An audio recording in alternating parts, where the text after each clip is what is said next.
waxtu wi jot na mbokk yi asalaamaaleykum dal leen ak jàmm ci bloc d'information bi ñu leen di dëkkmal saay su waxtu wi jotee ñu dooree ko ak li gën a fës ci bopp xibaar yi coowal des médias ak ki leen di maire bu Guédiawaye di Aliou Sall mujj nañu ko àddu nag ni ki tey naka noonu tribunal correctionnel bu Dakar daal di bañal maire bu Guédiawaye sàkkute fam Bougane Gueye Dany ak liggéeykatam bi leen di Ahmed Aïdara ñoom ñi leen ñu seetal leen ba ñu set wecc ñu ne ñu wax itam ci Idrissa Seck mi daal di jël ay fonction moom mi leen nag xam ne ni yoonam nekkul ci anam bi Aminata Touré yole woon boobule bërëb waaye nag leneen lu mu ci rax dolli moo di amul benn document bu mu jot tukkee ci Aminata Touré mi ñu nar a àndal sax mu doon ganu bés bi kon ci bloc d'information bi ñu ne ñu wax itam ci jàngoro ja feeñ fële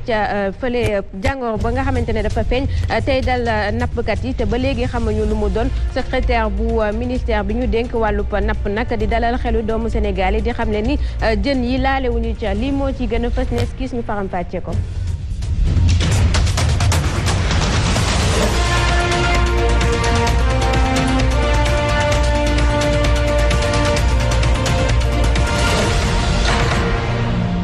xibaar yi dinañu ko jukki daal di koy faram fàcce incha allah on di ca El Hadji Mansour Diop Abdoulaye Mbow ak Fatou Abdou Ndiaye waaye laata loolu dañu ñëwoon ak Asma Khadija ci seen météo.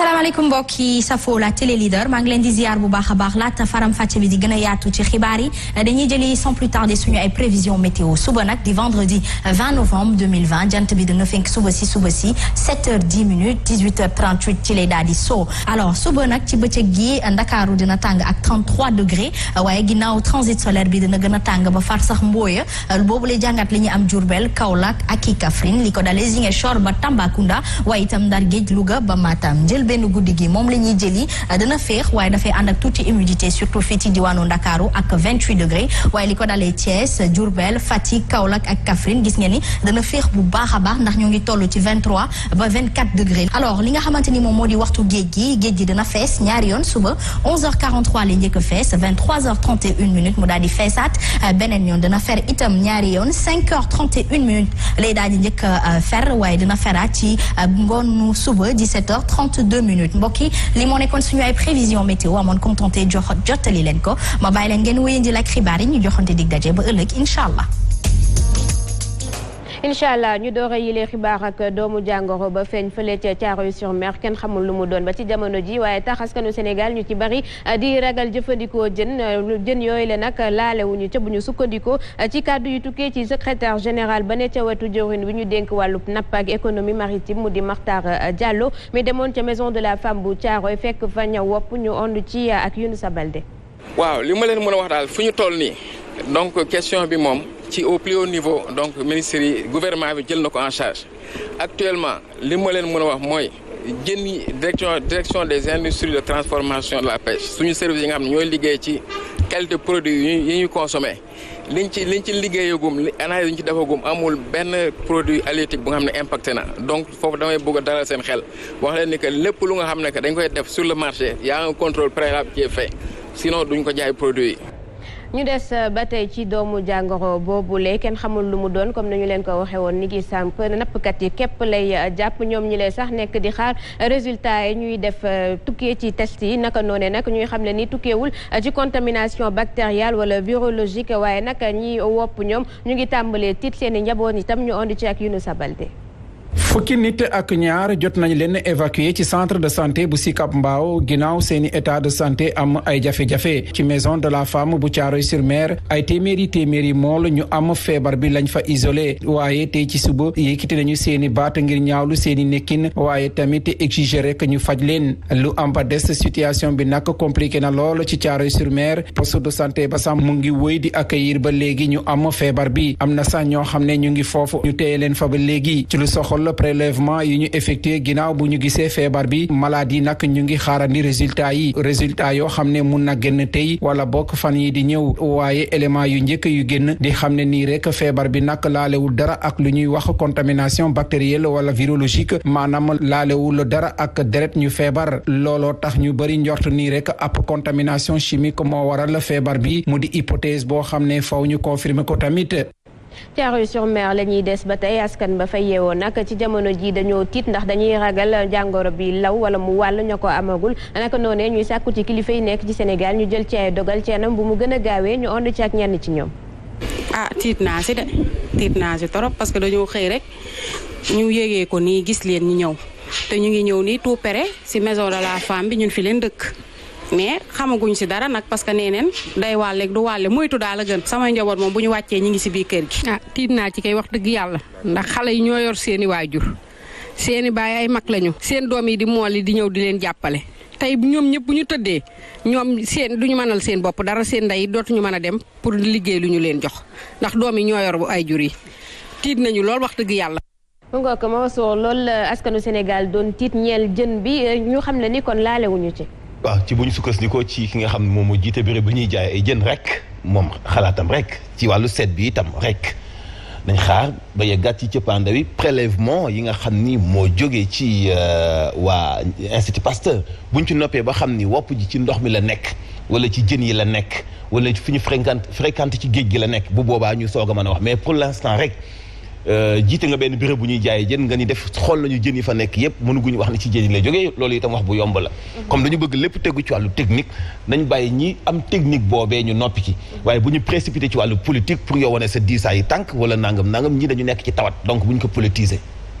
ndax ñi tiit Fatou Abdou waxuñu dëgg bu ñu gisee ni vitesse bi yëf yi di demee. waaw war nañu mën a tiit nag te nag gis nga lii bi mu amee je pense que dañu waroon def urgence sanitaire dans ces zones maanaam bërëb yi nga xamante ne dañu faa nemmeeku feebar bi ndax wax nañu ne bërëb la boo xamante ne li jaaxal nit ñi mooy feebar bi ñi muy dal ñenn képp la muy ñi nga xam ne ñooy dem biir géej ñu dippee leen ay pêcheurs comme nag ay zone yoo xamante ne am nañu fa bëri fa dañu waroon def zone boobu urgence sanitaire mais également état gaaw ñu wax askan wi ñaax leen sensibiliser leen wax leen ne nañu am dal te it ñu xaar ndax xamuñu lan lay indi naam du wàlle loolu lañ joxee gum ci première information yi ndax ñan ñoo koy am ak ëllëg feer bi fan la yegg si loolu nag rôlu état la mu gaaw baral loxoom ci li nga xam ne mooy analyse yi nit ñi teel a xam dëggantaan li waral feebar bi ak yenn pexe la ñu wut ba xëy na mu daal di fii dañ. ñu àddu jëmale ko ci coow li doxoon ci diggante groupe des médias ak maire bu Guédiawaye di Aliou Sall moom mi leen ak tribunal correctionnel bu Dakar daal di ne koy bañal ay sàkkuteefam seetal wecc Bougane Gueye Dany ak kile di El Hadji Ahmed Aïdara naka noonee ci fàttali Aliou Sall daf leen jëloon ay tuuma teg ko ci seen i ndodd ñeel wàllub diffamation ginnaaw xibaar boo xamante ne El Hadji Ahmed Aïdara da koo jàllale ci revue de presse am ñu ànd ci ak Mame Mbaye Ndiaye. lépp doore ci ab xibaar bu nga xam ne yéenekaay bi di Direct News moom moo ko fésal jëm ci jaayub mairie bu Géejawaay si ay koppar bu ñu xayma ci 1 milliard waa Auchan xabaar boobee da jàppale ne kon taskatu xibaar bi di Ahmed Aïdara na mu koy defee bés bu yàlla sàkk daf koo jaarale ci li yéenekaay xëy dëxëñ mu di revue de presse waaye nag loolee mel ni neexul benn yoon maire bu Géejawaay daal di koy yónnee ab citation ni ko faw nga dëggal li nga wax ba noppi it toftal ci ab plainte yóbbu ko ci kanamu yoon gannaaw bañ jàkkaarloo àttekat bu njëkk ba nag Bougane Gueye Dany ak Ahmed Aïdara nga xam ne ñoom ñaar lañu boole plainte ba tontu nañu ci laaj ñu leen jébbal ba noppi andi ay leeral si la leen Aliou Sall di tuumaal jëm ci wàllum diffamation maanaam joxe ab xibaar bu wérut moom Bougane Gueye Dany ba mu jëlee kàddu la mu njëkk a fésal moo di neexul ba neex waaye loxo sax dafa war a dar gémmeñ si ab groupe de presse ñu koy yóbbu ci yoon ndax revue de presse te sax boo seetee ba si biir Ahmed Aïdara def lu dul dikkaat ci li nga xam ne yéenekaay bi moom la bind te def ci benn commentaire moom maire bu Guédiawaye la ma doon sàkku nag ci Bougane Gueye Dany ak Ahmed Aïdara moo di ñu ndàmpee ko lu toll ci 1 milliard suñuy koppar waaye nag maître Boubacar Wade avocat de la défense moom ba mu jëlee kàddu ga dafa sàkku ñu bàyyi ay clientam ndax dafa gis ne lii moom neexul ba neex waaye dafa mel ni dañuy aaye taskatu xibaar yi ñu def seen ab liggéey gannaaw ba ñu ko dàqee ba noppi tey ji nag la dogal ba rot tribunal correctionnel bu Dakar xamal Bougane Gueye Dany ak Ahmed Aïdara ni toppeetuñu leen dara Aliou Sall moom dañu ko mujjee débouté maanaam sàkkuteefam yépp dañu ko faxas teg na leen te sax gulee Abdoulaye Mbow ñuy yóbbu këru tasu xibaar ci yoon ndax lu ñeel revue de presse. waaw loolu moo jaaxal ñëpp xëy na kooku porter plainte dafa xamul li nga xam ne moo di yoon jëm si li nga xam ne moo di joxe information ak jot information te nga xam ne charte ndeyu réew mi da ko consacré si loi goo xam ne lu leer la donc que xam ne genre journalistique la mu di revue de presse journal bind kii nga xam ne dafa def revue de presse jël journal googu jottali ko comme ni mu koy defee saa su ne partout à travers les médias radiophoniques et télévisuels nga bëgg si sukkandiku pour porter kooku plainte mooy que ni xëy na yow jafe-jafe yi nga am ba jël édifice ak bâtiment public yu mairie de Guédiawaye war ko louer Auchan yi nga war ko joxe ne wala nga war ko joxe ne te nga convoqué conseil municipal boo xam ne da nga convoqué woon conseil pour ñaar antucholo ba nga ne da nga am problème mu koom donc booy laaj 1 milliard xanaa dafa bëgg xëy na feesaloon li nga xam ne moo di kees mairim ndax jafe-jafe yi nga xam ne si wax na ko si li nga xam ne moo taxoon mu convoqué conseil municipal am jëm si li nga xam ne moo di location bâtiment et édifice public yu nekk si ville de Guédiawaye. moonte de Mansour Aliou Sall moom journaliste la te ci sesti sax la génne. moo jaaxal ñëpp moo tax ñu xam ne li mu doon def tayef la xam ni moom rakku Macky Sall la rakku président de la République moo tax mu am sañ-sañu ñu def revue de presse mu ni yow mi baamtu li journal bi bind dama lay yóbbu ci yoon. alors journal bi bind dafa def ay investigation am information ci entourage yu Aliou Sall mu cité itam ki nga xam ne moom moo ko joxoon donc déjà moom xam na ni ci métier tasum xibaar xam na ko moo ñu ko gën a xam amul sañ-sañu sax yóbbu quotidien bi ci yoon waxuma la ak yóbbu ki defaale revue de presse mais comme Aliou Sall dafa bëgg théâtre faaw mu boole wala ci Bougane Gueye Dany léegi Bougane lan moo yoonam ci ñun ci suñu métier ci ñun li ñuy def lan mooy yoonam suñu revue de presse bi nga xam bu ñu koy def fekk moom yeewagul mais bu fekkee da ngay def saupoudrage maanaam bu ñu lay coow ci lenn bëgg ñu fàtte loolu da ngay indi leneen pour ñu fàtte loolu la mais mënuñu fàtte ba léegi li leerul te bari lool ci kanam ci diñ ko doon waxal pétrole beeg yooyu noonu nga xam ne ba léegi mu ngi tënku ci seede yeeg yooyu nga xam joxaguñ ci askan wi lu leer mais xamoon na ni at bii du mujj fenn par contre daf ci jëlee gàcce parce que kilifa ga toll ma bu ñu ko débouté ci ay ndaw yoo yóbbu woon ci wàllu yoon xam nga loolu doy na gàcce. ñu àddu jëmale ko ci keneen mu di njiitu conseil économique social di Idrissa Seck moom mi leen nag ay fonction am daal di ne koy jël niki tey mu daal di xamle nag ni dina def kem kàttanam daal di sëgg ci liggéey bi rawatina ci wàllub mbënd mi ak itam wàllub immigration clandestine waaye itam àdduna jëmale ko ci duggam ci gouvernement bi ak itam ni ñu ko tabb jaarale ko ci ab décret ci teewaayu Abdoul Aziz Sow Dabakh la woon. coowal politique bëggatu ko lu koy teel mooy taxaw ci bëgg-bëgg askan wi. mbëkk mi. maanaam xale yi dem ci géej gi nañu ci réfléchir nu mu gën a gaawee. mbënd mi loolu war nañu ko waxtaane indi ci ay saafara. changement climatique yi. yooyu ak yeneen. njiital CSE jaare ci tontu ñi koy dut baaraam rawatina ci lu mu waxoon ni tollatul ci fukk ab décret di fale ci mim réew. je suis très nuancé. waxuma décret dootuma fal dama ni fasatuma yéene décret di ma fal. mu ne fu réew mi tollu xel xalaatul nit ki banque loxoom di seetaan waral mu jóg ngir ëllëgu réew mi. citoyen yi nga xam ni ñoo moom réew mi. gëstu fi président de la république jóge ak fi mu egsi gëstu fi ma jóge ak fi ma egsi. kenn ci ñun sañu la bañ a bàyyi xel. satisfaire besoin population bi. Idrissa Seck xamle ni ñi ko fi jiitu ci bileb kër li ñu fi bàyyi woon ci loolee la fas yéene sukkandiku amal liggéeyam ci bopp CSE. leneen lu mu xamle moom Idrissa Seck moo di yoonam nekkul ca na Aminata Touré yore woon ba bërëbu liggéeyukaay boobule naka noonee mu daal di xam ne ni jot bi sax la amul Idrissa Seck rax ci dolli ne passation de service amul te amul benn document bu mu jot tukkee ci Aminata Touré ñu déglu ko. fii duñu fi def dara lu dëppoowul ak loi. passation de service amul. ma waroon a jot këyit gu ma wax li ma fi fekk lan la. fouillé naan gestion bi nii loolu du sama liggéey du ma ko def bëgg naa leeral loolu bu ma defee daal situation de référence bu leer man danaa ko signer daté ko wax ne lii laa fi fekk bis bi ma tàbbisee ci kër gi. jox ko ki ma fi remplacer laaj ko ndax dëppoo naag li mu xam wala déet. moom ba mu ca noppee Aminata Touré tamit daal dinay addu di xam ne ni Idrissa Seck li ko jàpp daal moo di dafa gëj a liggéey ndax yorin yu bees ci lépp ci informatique la ñu koy jaaxale ñu ond ceeg moom. nouveau président bi ñëwoon ma expliqué ko bi ni muy doxee suñu directeur administratif et financier ba fa newoon ak ku bees def nañ leen information yi ndax li ci ëpp nag ci ay ordinateur lañ koy tënk loolu it aussi il faut que président bu bees bi aussi moo fàttali ko loolu xëy na dinaa am ci falaat waaye ordinateur la ñuy tënk loolu yëpp nag comme déggal nañ leen ko ñu ngi vraiment am yaakaar ne léegi liggéey lañ koy def ay politique liggéey nañ ko ni mu waree mën nañoo indi ci seen wàllu xalaat ay proposition yu am solo yu ñuy jébbal gouvernement dañu ko soxla nag ndax bu ñu xoolee jamono jii ñu toll ak suñu doom yi nga xam ne dafa mel ni dafa xaw a découragé jël gaan ak yu ni mel ci yooyu la ñu war a maanaam bàyyi def suñu xel def suñu xalaat bàyyi politique bi nag ca dëkk yi bu ko defee conseil boobu dina mën a amal njëriñ askan bi. Aminata Touré mile sax moom la ñu waroon am ganu bés bi tey ci bloc d'information bi waaye dañu am ay jafe-jafe ñeel réseau bi suñu diggante ak moom moo tax mënut a teew Fatou Abdou. waaw li Aminata Touré wax Khady ak ki nga xam ne mooy Idrissa Seck liñ ci mën a jàng bëri na parce que moom Idrissa Seck premier jour bi nga xam ne dañuy def passation de service moom moo demul. Aminata Touré dem ñibbi xaaru ko passation de service nag mënuñu koo créer waat fii ci réew Sénégal ndaxte bu fekkee dañoo bëgg a banaliser passation de service bëgg ko def ne du am ñaari tête-à-tête forcément dafa war a am tête-à-tête même si jumtukaay yi matale na ñu joxe rapport yeeg dossiers yi ci li nga xam ne moom mooy xarala yu yees yi mais tête-à-tête dafa war ci ñaari kilifa yi maanaam ki génn ak ki nga xam ne moom mooy dugg ñu waxtaan def état des lieux parce que loolu bu ñu ko banaliser tey mën nañu wax ëllëg ki nga xam ne moo war a wuutu njiitu réew Macky Sall buy dugg si dafa fekk ki nga xam ne moom moo fa waroon nekk alors que ñaari président yi dañu war a wax bu fekkee ay ministre dañu wax ne dañu def passation de service obligatoire lu mel ne ay kër yu mel ne conseil économique social environnemental dafa mel ne sax dañu ko soofantal ñoom dañu wan ne conseil économique social environnemental amul njariñ ñoom ñaar ñëpp ci seen ay kaddu bu fekkee ne loolu la ñu dégg que ne waruñu mën a toog gis nga démocratie ak république lan moo koy incarné mooy ay valeur te valeur li koy incarné mooy ay grands hommes ak ay grandes dames donc li ñu doon xaar ci ñoom mooy lépp luy litige lépp loo xam ne daf leen waroon jotale ñu teg ko ci ginnaaw jël démocratie jël république ñoñal ko ne serait-ce que sax pour askan wi nga xamante ne seeni koppar daanaka moom la ñu leen di falee te ñoom dañu toog ne dañu bëgg faj li nga xam ne mooy soxlay askan wi. Idrissa Seck sax dégg nañ ko ni ki tey muy xam ne ni ay waxam moom dañu ko soppi waxul woon ni kenn dootu ko fal jaarale ko ci décret dañuy dem seetaani la mu waxoon démb dellu si waat. bi may wax décret dootuma fal waxuma décret dootuma fal puisque loolu ci dogalu yàlla la ne dama ni fasatuma yéene décret di ma fal.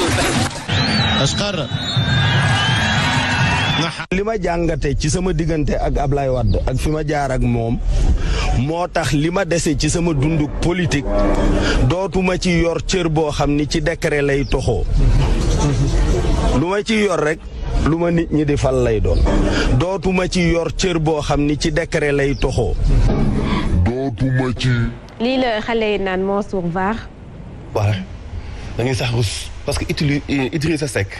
dafa jëfandikoo ni moom nit ku nuage la mooy li arab di wax insaanu muzabzab muy koo xam ni loo mën nga dugg ci xandi diw génn te doon niin Fatou dafa wax bu am solo faw ñu respectante parce que bi ñuy def passation de service moom moo teewul kon amul lu ñuy blâmer Aminata Touré Idrissa Seck nag faaw ñu delloo ko ci 2006 comme moom borom xam-xam la comme moom dafay faral di waxu oustaz Idrissa Seck moo jëkk a jàngal Ousmane Ngom ni ko wala tuti kullu xalaafin mahin hamazin mashaa'in bin namim manna'in li xayri mu'tadin azim utulin ba'da zalika zanim an kaana za malin wa banin iza tutla alayhi ayatina qala bas asatiru awwalin saaga la boo xam ne yàllaa ko tontu noonu yonent ci Walid ibn Mughira muy xas bu mu jëmale ci Ousmane Ngom bi ñu ko tekkalee Ousmane Ngom xaw tuuti mu xal suuf dugg ci Idrissa Seck 2012 moo ni Macky Sall la talbisul xaq bil baatil ca tool ya ko Ahmed Aïdara fekkoon ci toolu sëñ Moussa Nawel ni ko wala talbisul xaq bil baatil wa taktumuuna al xaq wa antum taalamuun moo ko fi waxoon ni Macky Sall day nëbb Sénégal yi dëgg di leen wax lu dul dëgg moo ko waxoon mais ci aaya boobu Idrissa Seck jàng mooy aaya 42 ci suratu Baqara 43 44 yàlla dafa wax ni atamuruna naasa bil birri wa tansawna anfusakum wa antum tatluuna al kitaaba afala taaqiluun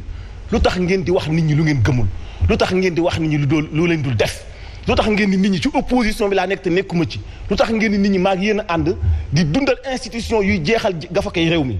responsabilité bu rëy la am Idrissa Seck na xam ne Sénégal yëppay xalaat te 2006 ak léegi yàggul boole ci itam nit ñi dañoo jàng comme moom ne bàyyi dañuy delloo ci alxuraan joo xamante ni bi yàlla gën a bañ mooy ngay wax ci alxuraan loo xam ne yow boo wéetoo ci sa bokk doo ko jëfe c'est important parce que nit duñ ko jàppee lu ci waxam ku noppi doon as gor alxurun maa laa yatakallam nit ki gor la fii ak waxul mais boo waxee nekkatoo gor Idrissa Seck jëfandikoowul benn yoon ni fasatuma yéene vidéo baa ngi nii waxatul benn yoon fasatuma yéene dani li ma dese décret dootuma fal fi ma jaar ci politique kon jëfandikoowul benn yoon fasatuma yéene tey ci kanam journaliste yi muy dema ni fasatuma woon yéene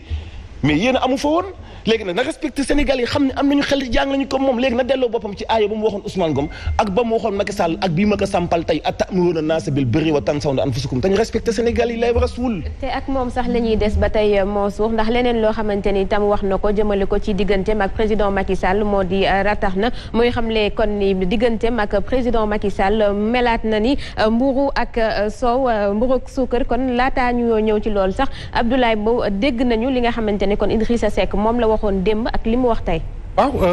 heureusement que jamono ji nga xam ne ak développement technologique yi ndaw yi xarañ nañu ci loolu andi la li nga xam ne moom nga wax démb ak bërki démb defe naa ni nit ku nekk bu fekkee ni da ngay wut li nga xam ne moo di bopp réew mi dafa am loo xam ne moom ngay jiital moo di conviction nag dafa nekk ci wax dafa nekk ci comportement waaye bu demee ba jamono joo xam ne dafa ñëwaat toog ci kanamu taskati xibaar yi mu waxoon ni moom décret dootu ko fal mu wax wëlbate ko wax geneen ni wax dafay mel ni li nga xam ne moom la duppee woon ay jamono ñenn ñi nga xam ne ñoo nekkoon ci l'opposition bi mu nekk ci wala boog ñenn ñoo xam ne jógoon ci l'opposition bi jege Ablaye Wade mu leen doon wax ni ñii véritablement ils sont l'incarnation de la tortuosité donc mbir ci wàllu politique dafa am sens dafa am solo léegi kañ na wax ni jóge naa dugg naa bokk naa waaye fii léegi mi ngi wéy di joxe ay justificatif gëm naa ni dafay gën a daanu parce que saa bu waxee rek dinañ ko génneel loo xam ne wax na ko démb te fi effectivement dafay wàññi li nga xam ne moo di crédibilité am par rapport ak li nga xam ne moo di askanu Sénégal. mu nga kon li mu waxati ci bésu tay bi moo di digganteem ak président Macky Sall melaat na ni mburu ak suukar ñu ànd ci ak moom ba tey. en tout cas ñi ñu sopp daal ànd ak ñun. muy njabootu président muy sama njaboot nañu jàpp ni ñun daal dellu nañu mel ni mburoog soow ba ñu nekkoon ba ñu nekkoon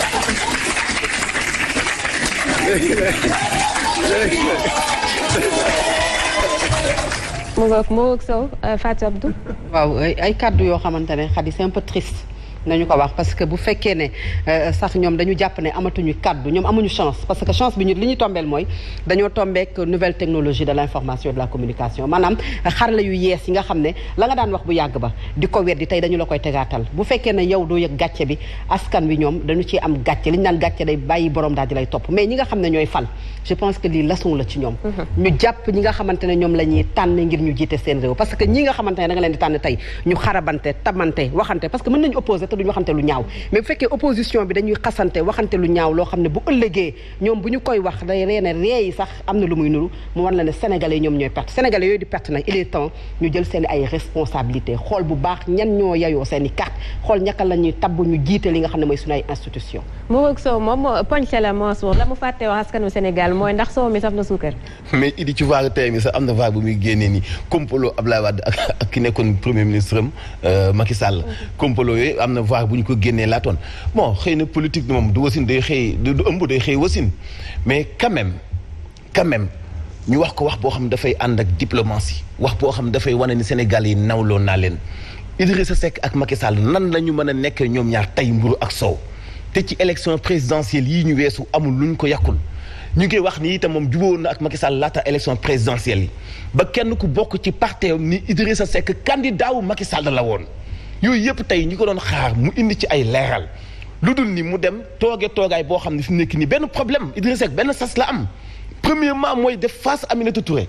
donc bu fekkee beneen guerre entamé nañ ko ci réew mi xam nga kon talatuñu liggéey kon moom am na laneen lu nekk ci kanam lu ñu doon xaar mu def ko comme ay proposition comme génne Sénégal ci jafe-jafe fi mu nekk comme solution mais guerre lay jëkkee ba noppi parce que li tax mu nekk ak Macky Sall comme mburu ak soow dil la bu ñu teg ci kaw Sénégalais yi wala mu am lu muy fajal président Macky Sall parce que ñoom ñaar seen soppante ci histoire politique diggante 2006 ak léegi 2006 fi la ñu fekk boobu nag ñu ngi présenté journal 2006 ak léegi li fi dox ci seen diggante ñoom Idrissa Seck moo fi génne CD ci biir prison Idrissa Seck moo fi génne enregistrement nit di waxtaanam di enregistré ko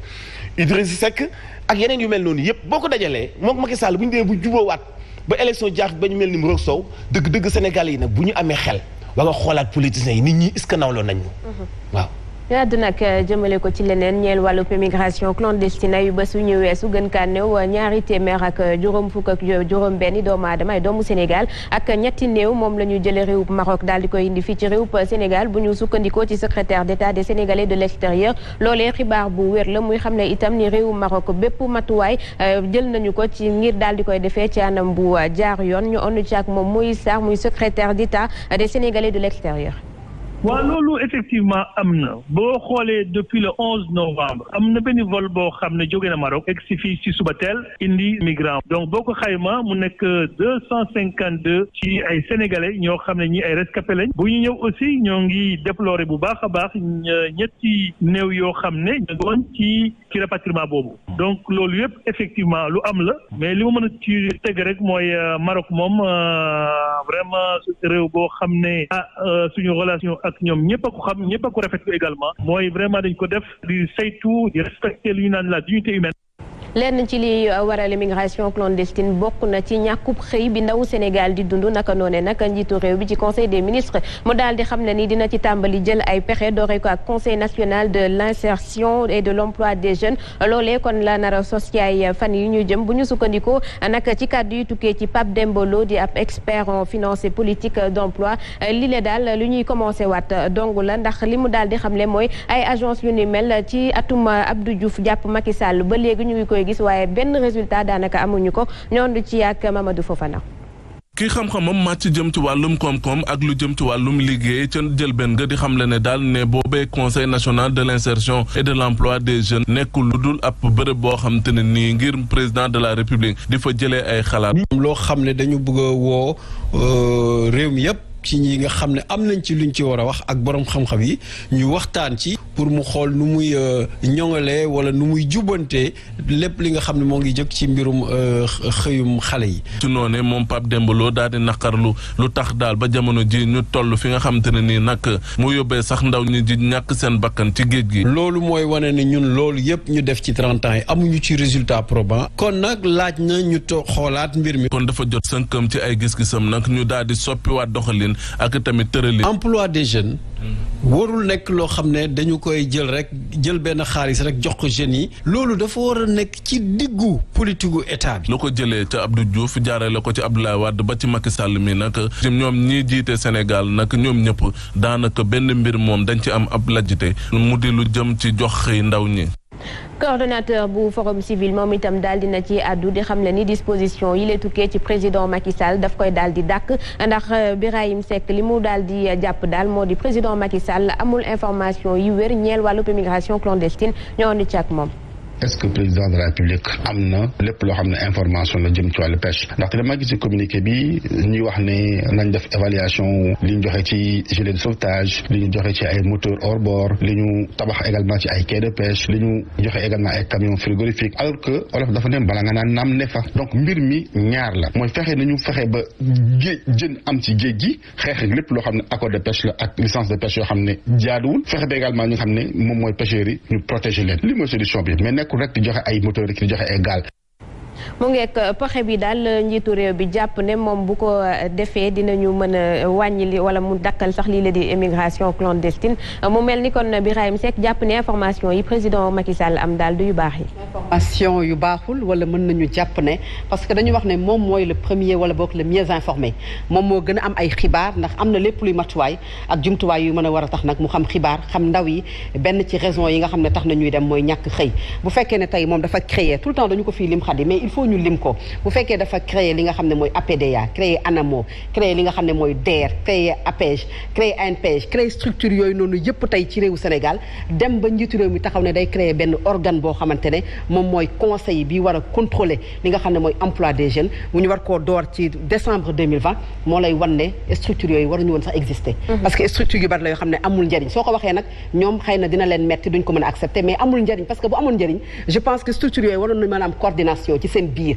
tey ki nga xam ne dafa dem jàngi formation 3FPT bu paree mën a am financement bu fa jógee sax dem dugg ci li nga xam ne mooy ministère microfinance ñu financé ko wala DER mais dalay wan ne structure yoo xam ne dañu ko teg uniquement pour ñi nga xamante ne ñoom ñoo ci nekk ñu casé leen jox leen ni direction askan wi nga xam ne ñooy ndaw yi duñu ko gis ñu koy jàmbat te boo ko jàmbatee xëy na sax nga doon seen noonu mais réalité la boo xam ne moom moo am xale yi gisuñu njariñu structure yooyu aw ma yaakaar ne li nga xam ne dinañ ko indi tey war koo teg dina doon njariñ luy tax xale yi war a mën a dakkal immigration lim bi nga def sax Fatou Abdou dafay firndeel ne benn la rek bu dolleeku ci ab liste bu gudd boo xamante ne yàgg nañu ko fee def ñeel ndaw yàgg seen yaay xëy waaye yu ci ëpp lajjiteef la mujjee ñoonu ci ak Léopold Tomba. démb ci conseil des ministres kii di njiitu réew mi tegaat na ci taabal gi ab projet gu ees duppee ko conseil national ngir fexe ba ndaw yi am xëy ci saa si ñaax na ñii di jëwriñ ñi yeeyoo mbir moomee ñu jokkoo ak secrétariat général bu gouvernement ñu pàttali ni doxalin gu ees gi du fi gulet ndax bari na lool yu ko jiitu yooyee projet daanaka dañoo nax saay Macky Sall mooma gannaaw bu mu jànkonteel ak mbirum mbëkk mi tar lool ba ñu ràññaatle ci tuuru Sénégal tëral na ab pexe goo xam ne ni dina jur ab yaakaar waaye waaye su dee ci pexe dong lay aju ngir riigal mer gi nga xam ne moo ñeel ñàkkum xëy gi du wute ak yeneen projet yi ko jiite naam projet gu ees gi solo si mooy day dajale ay borom yi xam-xam ngir xel li ci yan yoon lu nguur gi wala xàll ngir saafara xëyum ndaw yi taxutit mu am ay pexe yu ci rax ngir yëkkati yaakaar ci ndaw réew mi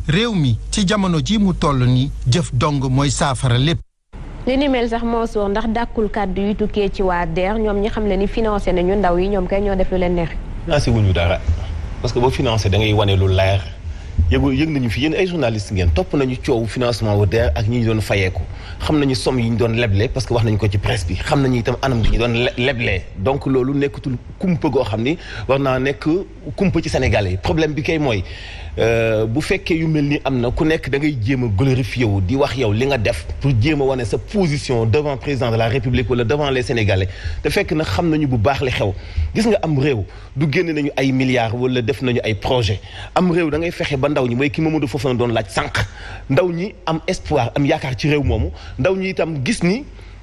fii ñu nekk nii jox nañu leen opportunité ngir ñu mën a sóobu ci lëf même nit ki boo ko joxul sax financement mais na jàpp ni bu nekkee bu bëggee liggéey wala mu installer quelque chose di nga ko bàyyi mu doxal wala bu defee bisaabam di nga ko bàyyi mu jaay bu defee tigadegeem di nga ko bàyyi mu jaay au lieu nga teg ci yenn charte yoo xam ne du ko antan xoolal problème yooyu nga xam ne tey moom la ndaw ñi jànkuwanteel ba amatuñu opportunité amatuñu espoir loolu moom moo ko sabab te ñoom ñoo la gën a xam tey boo fi invité wala nga am jàkkaarloo fi kenn koo xam ne ci agence yu ndaw yooyu la ñu yor ñu woowee appellation politique duñ la jox réponse bu baax bu ci dee nag ñi nga xam ne dañu nekk xale dañ lay sax waan reewande ci plateau yi duñu la sax tontu bu baax alors que Sénégal yi li ñu soxla mooy discipline ci seen alal war leen yar ci seen alal jéem a trouver solution génn ndaw ñi gis nga li xew Sénégal gi ku ni du problème da ngay wax lu la neex lu ñetti semaine du jigee junniy ndaw dee loolu kaala ci am réew. te loolu sax la ñuy waxtaanee ci anam bu yaatu tey ci émission 90 minutes chrono on ci ak Fatou Abdou Ndiaye Abdoulaye Mbow mu mel ni benn la bu dooleeku ci liste bu gudd moom mi lay conseil national pour l'insertion et l'emploi des jeunes. waaw benn bu dooleeku si rek la parce que itam Sénégal dafa mel ni saa su ne dañuy bëgg réinventer la roue jëm si li nga xam ne moo di liggéey ndaw ñi defe naa ni ba ñu dalee teg ay programme yàgg na gëm naa ni war nañ si mën a am expérience ak expertise bi nga xam ne dañu xam naka la ñuy orienter ndaw si liggéey man sama wàllu bopp je parle à mon nom personnel man gëwuma entrepreneuriat rapide nga nit ñëw def projet nga jox ko xaalis ne ko demal liggéey te tàggatuñ ko si li nga xam ne moo di véritablement utilité li nga xam ne moom secteur bi mu soxla entreprendre fa la nekk amul expérience bi xamul yoon yi xamul jaar-jaar yi xamul risques yi kooku boo ko ne da nga ko jox xaalis pour financer ko au nom de l'entrepreneuriat rapide mu gëm naa ni c'est pour créer encore beaucoup plus de chômeurs c'est pour véritablement utiliser li nga xam ne moo di deniers publics yi à des fins yoo xam ne amul benn objectivité damay jàpp ni ñi ngi waxtaanee li nga xam ne moo di employabilité nañ si liggéey def si li nga xam ne te sax entrepreneuriat processus le financement moom mën naa gaaw waaw entrepreneuriat processus la gis nga nit dañ koy tàggat doo xëy rek ne damaa am projet pour dem bay man xaw ma bay comme Mansour ma xamee bay est-ce que damay xëy rek ne damay dem jaay li nga xam ne moo di meew man sama xam-xam màccul si meew est-ce que damay xëy ne damay dugg si jaayum li nga xam ne moo di carte crédit wala leen sama xam-xam màccu si donc dañ ma war a tàggat ba nga xam ne man dinaa mën a minorer les risques dinaa mën a majorer li nga xam ne moo di samay dividendes par rapport à la fiabilité de mon projet def naa ne loolu buñ si liggéeyee tàggat si ndaw yi jëm jublu surtout si li nga xam ne moo di artisanat bi au Sénégal parce que dañuy wax relance touristique te artisanat ndaw yi ñu si war a mën a suq pour ñu liggéey yaatu na bari na waaye à la condition ñu transformer ko de manière structurelle avec véritablement des principes forts avec un engagement politique fort ba nga xam ne dinañu gis njariñ résultat mu impacté si li nga xam ne mooy liggéey ndaw yi parce que itam dañuy dolli ñu utiliser waat xaalis emploi waaye yeneen nit def si xaalis te du jariñ pas daanaka dara. ñu wax ci jaaykat yi ñu jële woon ca rond-point Liberté 6 ak ña nekkoon ca wetu stade Léopold Sédar Senghor ñoom ñi leen nag delluwaat nañu fa ñu leen jëlee woon bu ñu sukkandikoo ci seen yaay kàddu foofee la ñu mën a daanee seen yaay doole askan ba ñu fa fekk nag ñoom ñu ngi koy ñaawlu di xam ne ni kenn la ñu siy joxoñ baaraam mu di nguurub Sénégal ñu woon ci ak Tidiane Diallo. ñii ñu dëgër piiroon ci rond-point Liberté 6 ak wetu stade Léopold Sédar Senghor dellu siwaat nañu. ñàkk liggéey ak Sénégal métti gi mu métti actuellement mooy waral xam nga ba gars yi duñu respecter loi yi c'est-à-dire buñ leen fi déggee piré 1 mois 2 mois gars yi dañuy ñëwaat. boo déggee pire gars yi ñu ñëwaat joxu leen emplacement bu baax day indi problème nguur gi daal moo ko def suñ sukkandikoo ci citoyen yi ñu fekk ci bërëb ba ndaxte ñoom dañoo jàpp ne amul suivi. que mairie bu ñëwee encaissé bàyyi leen fii aussi tout ça c'est l'état. bu ñu xasee ba dégg comme par exemple fii nii bu leen fi xasee ba déggee pire war nañu teg genre état bi war na teg genre ay superviseurs yoo xam ne dañuy ñëw di xool xam nga di superviser yenn saa yi bu gars yi ñëwaatee comme ça ñu mën a ñu interdire leen ñu recommencer li ñu doon def quoi. apprenti ambulant yi ak coxeur yi ñoom nee nañu. dañuy ñëwaat amuñu fuñ dem te on est des pères de famille ay responsables lañ y a des charges derrière nous am na loo xamante ne aussi mënuñ ko wax quand même mais ñëpp xam nañ gémmiñu ku xiif. ndax lii moo soo du gàccee ci Abdou Karim Fofana ma leen fa jëlee woon. non gàccee ci gouvernement bi du ma ko personnaliser ci Abdou Karim Fofana peut-être mais gàcce la ci gouvernement parce que administration continuité la donc li taxoon ñu jëlee ko fa dogal la bu ñu jëloon xëy na ci conseil des ministres mu am lu ñu ko sant ñu ni TER bi kii BRT bi moo fay jaar la ñu waxoon BRT bi moo fay jaar.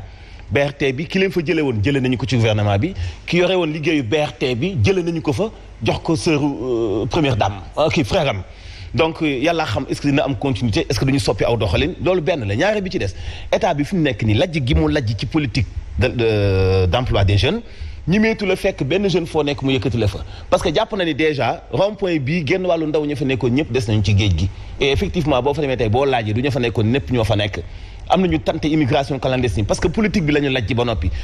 benn bi ci des tey boo leen déguerpir ci wetu stade Léopold Sédar Senghor mais ndax lan stade bi nga xamante ni daanaka ngunu la mooy làqatukaayu bandi yi ñu ngi koy defal ne nañu xamuñu kañ lay noppi bu ñu amee match international Thiès dañu koy defee stade Lat Dior nga xamante ni bii la yàlla xam doy na donc réew mi moo amul ŋàbbin songu stade Léopold Sédar Senghor eggale ko yomb na rond point bii liggéey ñu wax ñu ba xam dañuy fecc wala dañuy egg ci ndaat saay mënoo déguerpir ay nit duñu am fu ñu liggéey te yow defoo benn chantier bougéwul benn centimètre c'est-à-dire que réew mi moo taxaw bu taxawee nag dañuy interpeller kilifa yi jiite réew mi ñu leen la moo tax mu taxaw mais ñii nii donte li ñuy def jaaduwul kenn du ko valider jaaduwul mais ñi leen fa war a jëlee te war a doxal réew mi ñoo doxalul ñu ngi ci ay passation de service ak ay waxi daaw ak yu démb ak yu ren yu wute. wàllu passation de service sax am na bu amoon niki tey ca Guéréo askan ba fay yeewoo nag ñoom ñoo daal di cay porox ndoolu daal di xam ne ni décision bi tukkee ci nguur gi ne dañuy dénk seen forage Aquatec ñoom ànduñu ci benn yoon naka noonu ñu xam ne ni waral li mel moo di société boobule nañu yoree forage yi yenn diwaan yu ci mel ni Thiès ak Diourbel daanaka dara baaxut te bu fekkee nguurub Sénégal dañoo taxaw ci boobule décision ñu jël ñoom dootuñu fayati benn facture ñu ànd ci ak Pape Dieye. Guéréo dañoo takku doon benn say doxum ñàkku ngir bañ Aquatec ñëw jël seen ndox mi di leen ko gérer El Hadj Sidiya Faye moo yor seen kàddu. ñii nga xam ne ñoo ñëw di signé ak état bi pour gérer forage yi ñooñu dégg nañu leen gis nañu seen gestion te xam nañu ne baaxul nanguwuñu mënuñu gérer jafe-jafe baadoole fi mu toll nii benn gestionnaire bu jógee si àll ba bu ñëw di gérer forage bi di jël suñu ndox di ñu ko jaay di jël suñu alal di dem loolu ñoom duñ ko nangu tey duñ ko nangu ëllëg. lii nag moo waral dëkk bi nag rafetlu nañ liggéey bi Asifor liggéey. ñi fi nekkoon chaque année ñu defar seen bilan bind seen këyit jox ko autorité yi nekk si dëkk bi yëpp pour xamal leen ne ñun nii la ñu gérer oote assemblée wax ñëpp ne nii la ñu gérer ndox mi lii moo si gagné te dañu am bénéfice parce que daaw rek am nañu 11 millions yi dañ abonné yi demoon nañ ba 530 ba 1008. dolli ca nag Aquatec bu réparé bu paan amee te it du yokk réseau bi. nee na réparé wul nee na yokkul pour fu mu dem yëpp dafa dara te cette fois ci seer na lu ñu fekk dañ koy yokk fii si dëkk bi fii bu ñu ñàkkee ndox ñetti fan yéen ñëpp xam ngeen nu mu bëdee. moo tax ñoom nee nañ jaral na leen lu nekk. jaral nañu ñu def 15 plans d'action benn rek laa si cité mooy boycotté lu ñu fi indi. passation de service bi tey jii la waroon am ci sous-préfecture bi Sindian waaye waa dëkk bi ñoo tere waa Asifor ñu teew fa. Pape Dieye ñu koy jaajëfal bu baax.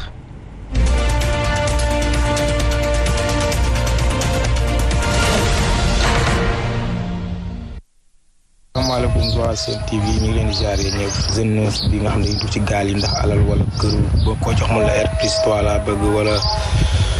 dimbali sama yaay wala yooyu ma leen wax ñu leen wax jàmbaar ay ndaw la noonu toog liggéey noonu toog jéem a xool nu ni créé yow 350 000 fi nga ko dajale ba am ko boo fi toogaatee année bi da nga am 700 000 wala 800 000 waaw ku ni da nga amuloo liggéey ñëwal fii boo ñëwee si ñun ay maçon la ñu formé la dans 2 ans di la fay nga pratique ko nga mën a demal sa bopp wàllu kër yàlla moo koy jagle doomu aadama nit ak fii Sénégal di fekk weer 800 000 te mu dafa ba am sax kër appartement la luy kon nag biir kër loolu bu mu tax nit di sacrifier sa bopp loolu mbiri suñu borom la te et puis benn message boo xam ne mën ta ñàkk koo ci waxal mu la sama yaay laa bëgg a teral mais sa yaay teral gi ci njëriñ lu mu fekkee wala leer na ñuy dugg ci gaal gi ne des ci biir géej ala kulli xaal bi ñoom ñooy teral seen yaay kon ak lu mu dëkk bi mën a mel lu mu métti métti gaal gi moom du solution non nañ ko bàyyi teg fii jeune bu fi judd fekk nga sa papa nekk si dara xanaa nga màgg bëgg loolu wala bañ te sa papa doo ko fekkoo ko ci lu bon da nga fekk muy liggéey di ñàkk yor la ci yor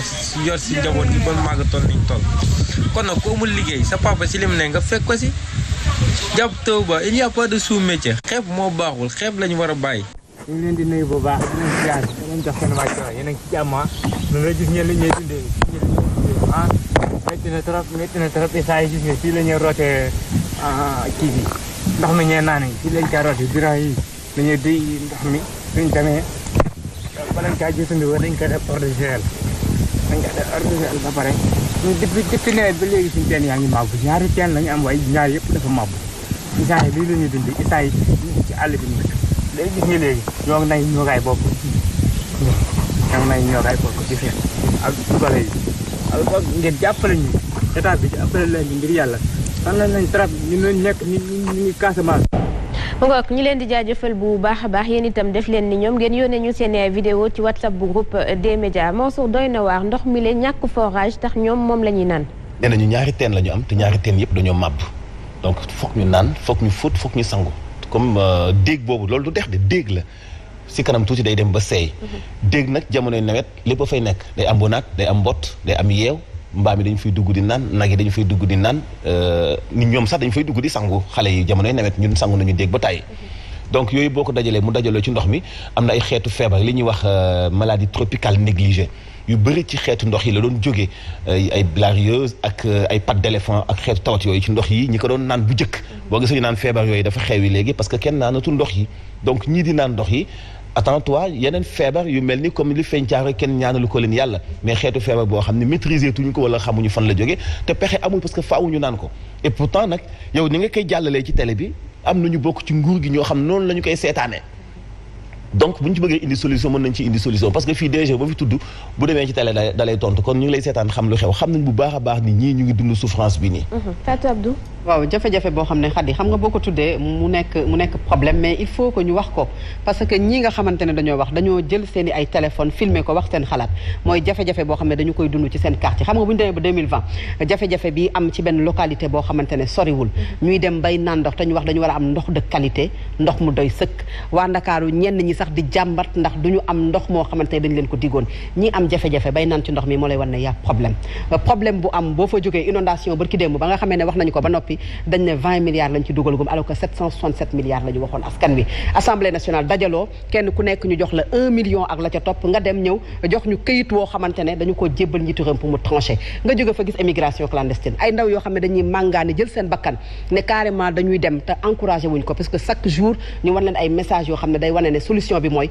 ñu bañ a xeeb métier te mën a toog fii ci réew mi mën fee tekki ndaxte tekki jarul bakkan loolu nag kenn mënul tere quand même journaliste wax ko muy xalaatam ak li nga xamante ne moom la askan wi di jàmbat puisque dañuy wax ne la presse le quatrième pouvoir nag day xool li nga xamante ne moom mooy jafe-jafe je pense que bu exposé ko ñii war nañ leen jàppale ci seen ay jafe-jafe. Abdoulaye Mbow. waaw xam nga 2000 bu ñuy def campagne électorale Abdoulaye Wade da doon wax Abdou Diouf yaay monsieur forage di naan soxna si yow yaay madame Moulin defe naa ni forage yooyu noonu dafa mel ni jamono ji la war a gën a mën a doy parce que askan wi ñàkk ndox si biir Sénégal dafa bari boo ñëwee fii biir Ndakaaru am na koñ-koñaan yoo xam ne amuñu ndox depuis buñ ko sosee ba tey boo demee dans l'intérieur du pays da ngay gis ay jigéen yoo xam ne dañuy def ay centaines ay dizaines de kilomètres pour dem root si li nga xam ne mooy genre dëkk yi donc loolu yëpp dafay war ne nag am na jafe-jafe leneen li moo di am na ISEP yu fi nekk di former baax na ANAMO mi ngi fi nekk di former baax na 3FPT mi ngi fi nekk di former baax na waaye war nañu gën a mën a yaatal li nga xam ne moo di lycée technique yi comme yu nekk comme de la fosse ba nga xam ne élève bi bu amee li nga xam ne moo di classe CM2 bu ko weesoo dès la classe de sixième mu commencé li nga xam ne moo di formation technique ba nga xam ne moom lay demee ba jeexal liggéeyam day kooku day nekk nit koo xam ne ku xarañ la si li nga xam ne moom lañ ko jàngal. mu ngoog ñu ànd ak ñeneen. bëgg état dimbale ñu xoolaat liggéey bi bu baax a baax parce que diggante Kidira ak Dakar dafa am 11 postes douane foo ci dem dañ lay tardeel te sa kayit ne la da nga may jox 30 000 wala nga wàccee bagage soo waxee ñu ne la code bi moom moo ko sant ñu bëgg a xam nag est-ce que code de la douane moom moo wax ne 11 postes douane boo ci yegg da nga war a décharger 40 tonnes boo yeb ba mu jeex tàkk nga yéegalaat ko ngir yàlla nañu ci dimbali. asalaamaaleykum waaw message bi maa ngi ko jëmale ci président de la république di ko aussi képp koo xam ne yaa ngi yëgu ci wàllu mbay dama yaakaar ne ñun les jeunes di wàllu man maa nga dëkk ba commune de Ronk waaw ñun bu ñu ñëwee duñ dem ci gaal yi kon loolu mën na ko dégg parce que noo ngi nii di bay noo ngi bay fii mode maraîchage bu nekk ceeb bi janax gi lekk nañ ko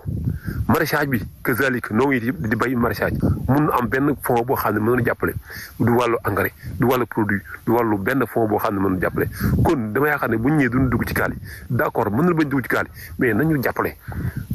ci yi nga xam ne ci nuyu yëngu ba mënoon dem ci gaal yi jàppale nañ donc kon président de la république nañ ci teg loxoom voilà yéen a ngi gis kañ gi nii. waaw seen TV seen liggéey rafet na fii liggéey boo fi gis rek bu metti jeunes yi ñoo koy def maçon bi soudeur bi minébar menuisier bi ñëpp ay jeunes lañ léegi man li may laaj mooy lu tax kii nommé jeune duñ ko nommé ministre jeune kenn du ko nommé comme ministre loolu laay laaj te ñoo ngi liggéey bu metti bu nekk ñoo koy def loolu fan lañ ko teg ay pas yoo xamante ni dee kese moo leen dese ay ñoom Idrissa Seck Omar Sarr ñi nga xamante ni heure bi waroon ne dana fekk ñu bokk ñi njëkkante ca jàkka ja wala ñu heure bi waroon na fekk ñu yor seeni course du wér ñoom la ñuy fal ak ñoom Moustapha Niasse ñi nga xamante ni ay dee kese moo leen dese lu tax loolu. ñu leen di jaajëfal ñoom itam bu baax a baax Mosso. xam naa ni xol lay waxe waaye nag gouvernement am na ay ndaw de wax dëgg yàlla am na ay ndaw et puis itam nag dund moom bul taxé kenn ci xëy na war naa deew la war naa dem ci jàkka ja ku ne fa nga toll boo majoré war ngaa dem jàkka mais wax na lu am solo nag am réew bu ñu demee ba pourcentage yu population ba fa nekk ndaw ñi ëpp fuuf ci bu ñuy nomee itam war nañoo xool ñu dund ak ñi ni ndaw ñi di dundee ñuy doxale ak ni mag ndaw ñi di doxale ñi nga xam ne du ñu am habitude bu ñu toogee assemblée nationale wala toog ca conseil économique social et environnemental foog ni seen pliyaanu ëtt la ñu toog di joxe ay ndogal jox ma ànd bi jox ma yatwee dàqal ma ginaar gee te boo seetee assemblée nationale ça se passe comme ça loolu xam nañu bu baax li ma la wax doo fi wax ak doy nag yu mel noonu defuma ko yooyu yëpp moom assemblée nationale donc war nañu soppi aw doxalin béykat bi li mu wax sànq nee naa li béykat fu yëg mu ngi wax nañu état bi dimbali nekkul liggéeykat béykat du xaar gouvernement béykat du xaar gouvernement am na méthode ak pexe bu muy rayee jinax béykat du xaar gouvernement parce que bu noppee nguur gi du dem ni ko kaay ma jënd li ngay bay noppiwuñ ngir jàppale leen ñoom nag la mu bay moom ginnaaw fi mu nekk dafa naat lool na fexe ut produit boppam te bu récolté mu xam utal am lu mu koy utale soglay fii ak mu ngi toog di xaar ci gouvernement pour ñu dimbali leen ci ay fonds wala ay projet gouvernement dafa am benn projet agriculture gouvernement bi nawet bi ñoree benn tool lañ la wan toolu témoin boo xam mu ngi nekk wetu Pointe Sarène boo demee tool ba da ngay rus parce que tool bi laataa muy taw lañ ko préparé labourer ko def ci lépp lu mën a am ñu jiw ko mu commencé fucc ministre bi dem fa ñu def ko benn toolu témoin loolu mooy Sénégal loolu mooy kuy am vision ci wàllu agriculture bi amul solo jamono ji la am solo ci jamonoy récolte bi bu ñu récolté ba noppi ñu ngi facturé kilo 250 kan mooy jaay kilo gerte 250 kan te kilo gerte di jar daanaka ay 6 virgule nangam euro tugal loolu mooy respecté wuñu baykat yi benn yoon ñoom nag jamono récolte ji nañu jël seen yëf garder ko ngooñ me gerte gi lépp valeur la bañ ko bazarti ci li ngóor gi di wax la ñu génne ci ndóol gi ñu nekk. jërëjëf Mansour di jaajëfal itam bu baax Fatou Abdou Ndiaye jox la di daje ci kanam incha allah ci 90 minutes chrono di jaajëfal itam Abdoulaye Mbow ak yéen ñu àndoon nag ñun di ñu seetaan ñun ñu jox leen dig daje ëllëg incha allah ba tey ci seen bloc d'information.